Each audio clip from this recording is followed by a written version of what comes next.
Salut. Bon alors, évolution. Donc on est dimanche, 5h à peu près, 5h30 l'après-midi. Ouais. Évolution du chantier. Alors, on voit que là les abeilles sont en train de faire un vol de propreté. C'est-à-dire il y a un soleil d'artifice, je ne sais pas si vous vous rendez compte. Voilà, donc il n'y a pas de frelons qui tournent à l'extérieur. Ça s'est calmé. Il y a très peu de frelons sur le rucher alors qu'il est. Alors il y en a toujours bien sûr qui passent, hein, mais il y en a beaucoup moins. Et ça est en train de se calmer, on dirait. C'est en train de se mettre en place tout ça. Et c'est en train de se calmer. Parce que là, les abeilles, je vois qu'elles circulent librement. Alors, est-ce qu'il y a du frelon dans le piège? Bon, là, il y en a un qui tourne à l'extérieur, bien sûr.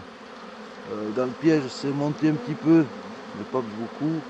Il y a 2 ou 3 bloqués en haut, là. Là, dans le filet. Je pense qu'ils sont crevés morts. Et là, il y a les abeilles qui sortent là-bas au bout. Je vais mettre un peu plus sur l'arrière. Les abeilles qui sortent là pas mal. On voit que le débit d'abeilles est assez bon. Mais bon, à l'artillerie, il n'y a pas de frelons, donc ça va. Et vous voyez, elle monte le long de la toile. Elle monte le long de la toile. Donc ça va, quoi. Et cette toile est pas mal, hein. La toile elle-même, je la trouve résistante et ça va, c'est correct. C'est le truc que ça soit souple en haut qui est emmerdant, là. Tu vois, ça, il faudrait que ça soit rigide. Le cadre du haut. Au moins le cadre du haut.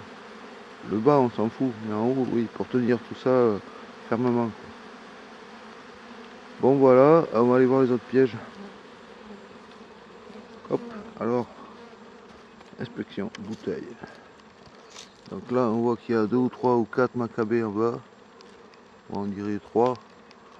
Et là, il y en a 2 qui essayent de se foutre le camp. 3. Il y a 3 prisonniers qui essayent de trouver la sortie. Alors, il y en a d'autres qui l'ont trouvé parce que... Alors, le bouchon, je vais retailler un bouchon moins gros. Avec un trou moins gros, qui puisse moins bien sortir. Je vais peut-être essayer de faire un système de lamelles. Les lamelles comme sur les chasses abeilles, mais en plus gros, quoi. Version frelon. Avec 4 lamelles, par exemple. Pour éviter qu'ils retournent de l'autre côté. Parce que s'ils retournent de l'autre côté, ils peuvent se barrer, ils peuvent redescendre dans la tente et se barrer. Bon, ici, alors, il y a des macabées au fond. On verra à l'ouverture s'il y a de l'abeille ou quoi. Il y a quelques prisonniers, mais pas beaucoup. Ils sont quoi? 3, 4, 1, 2, 3, 4, ouais. 4. Alors, on voit qu'il n'y en a pas d'autres en train de farfouiller dans la tente. Les abeilles font leur chemin normal. Mais voilà, ouais, les petites pinces, tu vois, il faut que j'en ajoute ici, par exemple. Là, sur le bord, il faut que j'en ajoute parce que il force le passage et il passe là-dessous, quoi. Surtout que l'élastique, lui, il tire droit, hein. La toile ne tire pas droit. Bon, voilà. Sinon, ben ouais, mais le résultat, c'est que pour le moment, il n'y a pas de frelons. Par contre, là-bas, la toile, waouh, je vois que c'est plein d'abeilles qui montent.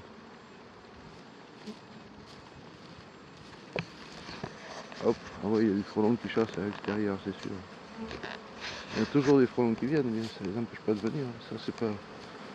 C'est ça le problème majeur, c'est qu'ils continuent de venir. Bon, alors ceux qui se font piéger, apparemment, là, on dirait que ça veut rester bien dans la bouteille. Mais bon, j'ai pris soin de croiser le filet de manière que les mailles soient pas l'une sur l'autre, mais qu'elles soient légèrement croisées, quoi, pour réduire les passages. Mais là, il faut que j'essaie de trouver un truc à 5 mm.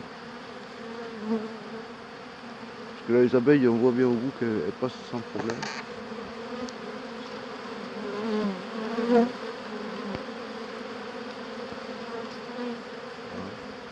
Donc elles montent le long de la paroi, mais c'est pas grave. Elles vont s'apprendre au fur et à mesure. Vu qu'elles, c'est leur premier jour, elles apprennent direct avec ce système. Bon, voilà. Bon, écoutez, voilà, je tiens au courant de la suite au fur et à mesure, moi, vous savez, parce que c'est la découverte totale de ce système. Mais bon, là-bas, je vois que ça chasse qui mieux. Ouais, ça chasse plein pot. Il va falloir que je prenne la raquette, je vais aller faire de l'ordre un peu. Attends, je vais essayer de m'avancer. Ouais, ça chasse à qui mieux. Mais alors le problème majeur c'est ça, c'est qu'ils arrivent à choper de l'abeille et à se barrer par où ils sont rentrés. Ça c'est encore un truc qui est emmerdant. Parce qu'ils sont vifs comme l'éclair quand même. Ceux-là c'est des petits, ils sont pas gros, ils n'ont pas beaucoup d'inertie. Et ça c'est de la saloperie. À cette taille là c'est pire que les gros. Les gros ils ont plus d'inertie, bon, ils sont plus lents, ils sont plus emmerdants. Il y en a un qui essaye de sortir là. On va voir ce qu'il va faire. Il a lâché l'abeille qui tenait.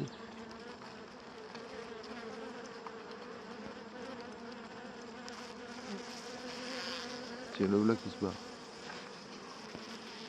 Il fout le camp. Hop là. Tu vois, il passe comme une fleur. Il a pris quelques secondes. Voilà, ça c'est emmerdant ça. Donc il faut trouver du filet plus petit.